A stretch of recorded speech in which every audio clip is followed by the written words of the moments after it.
I think that this is a really special tour because it's not often that you get to witness two orchestras sitting side by side, bringing their sound together to create something new. It's going to be a wonderful challenge for all of us. In fact, during the rehearsal period, is to gel, to create a sound which is new. It's the sound from Quebec with the sound from Ottawa mixed together to create a kind of all-star team, if you will. So I think that's artistically a very exciting prospect, and our intention is that it kind of gives everybody wings to try something different, to express themselves musically in a new manner. The soloist that we're taking with us on tour is one of the most exciting young artists in the world, and he happens to be Canadian. His name is Kevin Chen. He comes from Calgary, Alberta. When we start the tour, he's only going to have just turned 18 years old, so he's still very, very young, and yet he's built himself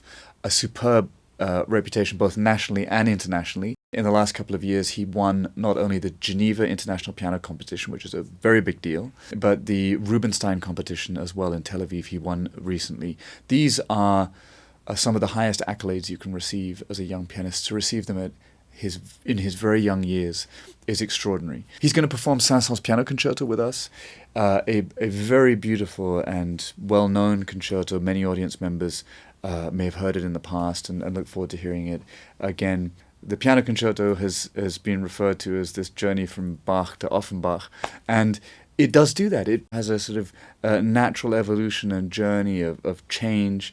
It's going to be the first time for me working with Kevin. I'm so excited about it. And what's lovely as well is that these are going to be his first three orchestral performances in these cities. So this first time with an orchestra in Quebec City, a first time with orchestra in Toronto, and a first time with orchestra in Ottawa. So very exciting. Across the program we hear really brand new Canadian music from one of the 20th century's great Canadian composers, and then we celebrate the next generation with our soloist Kevin Chen.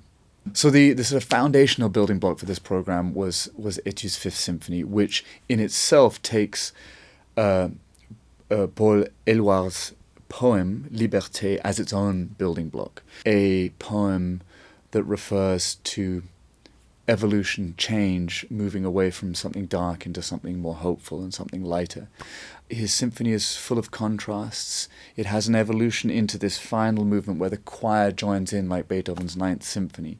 And as with many great symphonies, what he does is he encapsulates deep human experiences that are not just fleeting moments of a single feeling, but complex ideas that then evolve over 45 minutes of the symphony to hopefully give us a sort of sense of transfiguration and completion by the end, that the symphony itself is a human journey through which we have become changed. And, that's not bad in 45 minutes. It's like a Netflix episode to be able to elicit that change, and that's also our job as performers.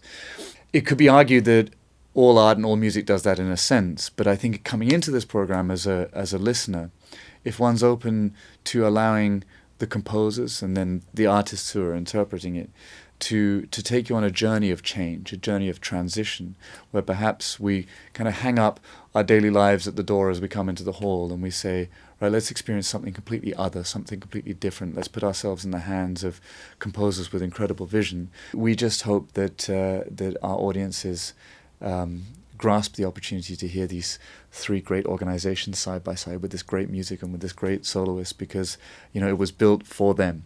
The message basically is, come see us, come celebrate with us great Canadian culture. And as a conductor, it's sometimes strange.